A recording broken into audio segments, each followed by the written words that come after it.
security for your property. Therefore, you need the police. You know, you need the army. And for all the civil servants, you know, all the people who work in government offices, you know, providing public services, they are all paid. Their salaries are paid from the taxes, you know, that are being mobilized, you know, by the country. That is why, you know, it is very, it is criminal, it is illegal, you know, for anybody, you know, to engage in tax evasion, because that's the quickest way of crippling economies. If you fail to pay tax, you know, you can be taken to court, you can be prosecuted, and it can even attract a jail time. Who pays taxes and how much you pay and what type of taxes, these are all prescribed, you know, by the law. You know, there are individual businesses, and for them, you know, we tax them on the basis of their business income. And for those individual businesses, of course, they will be required to register.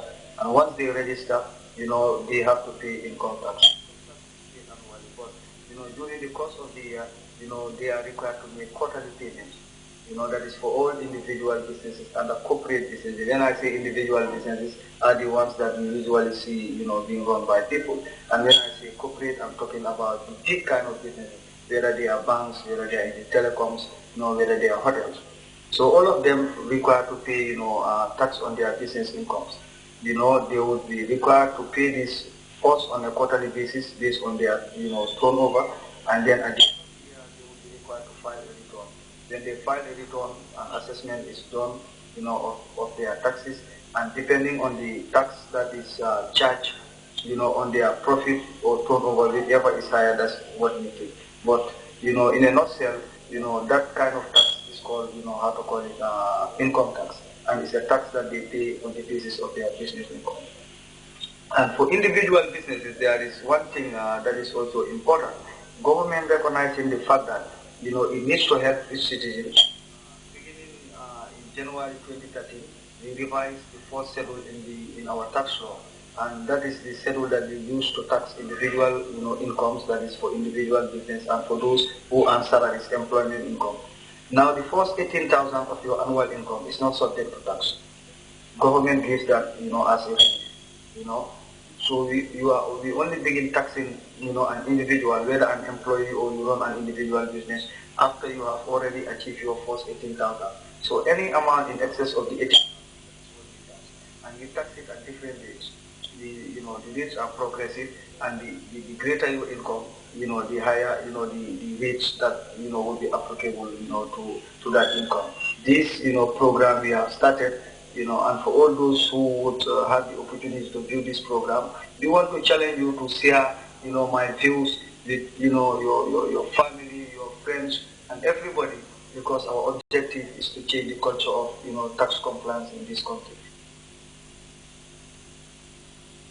Welcome back from that. That was Esa Jallo, Commissioner Tax, Director of Tax, GRA, talking on tax payment there. Pay your taxes and pay them on time as well. Mr. Ibrahim, after the hand of fate, we've seen the noise made, the blockbuster made, everything. What next? What next, like I've said, is to be consistent and continue making films. And my next project is going to be in December. It's called Sarata, and it's a story about cervical cancer, SME, and it's a big challenge also. So if you realize, I'm going towards that trend, talking about those stories and thematic films. Yeah. So that's the focus. And of course, DVD release of The Hand of Fate next year, next year, 2014.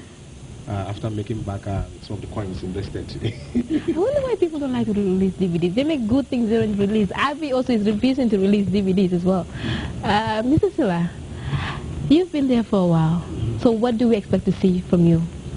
Personally, from me, I'm planning to do a docudrama in the next few months.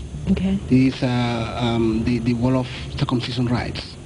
Wow. Because if you look at it nowadays, it is fading compared to the 20 years back. When you have the wall of circumcisions, you have the samba sauce and every, especially during this time of the year. So it is now something like fading away. So I want to make a docudrama on it. So I mean, all of you are going with teens. Is it marketable overseas?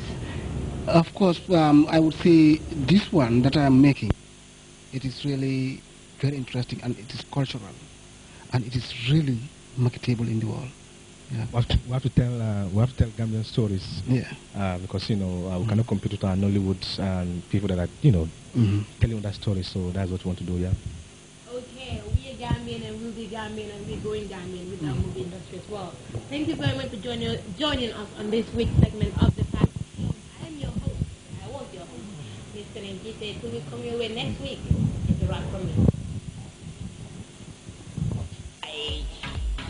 For the first time in the Gambia, Comium brings you free credit without spending a butu. Wow. Call us Comium.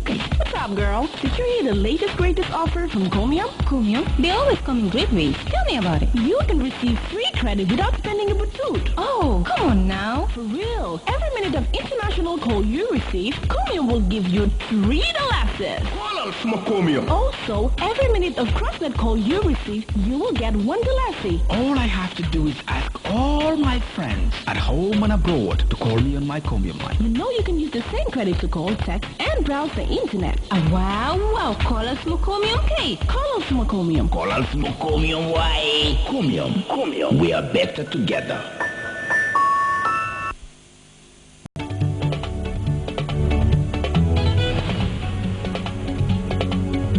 Hello and welcome to another week of the Fatu Show.